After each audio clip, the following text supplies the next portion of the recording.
ஆர்த்தி மாசத்துல கடன் வாங்கி தந்து வட்டி வாங்கி கொண்டாட்டி தாலி கட்டத்தான் முடியும்.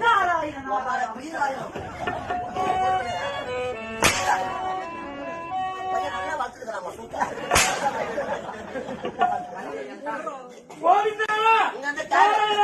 கேரளாவுக்கு போறீங்க. சுவாமியே சரவண எங்க அப்பா சரவண எங்க அப்பா திருப்பதி போறாங்க. எப்படி போறாங்க? ఇక్కడ ఉండా పంటరంగా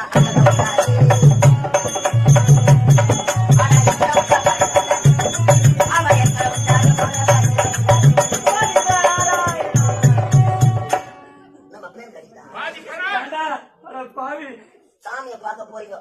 சுத்தி போய் குடும்பம் நடத்துறாங்க உங்களை 2 நாளைக்கு அப்பேற்பட்ட கனவுல கண்ணுல தெரியற கனவு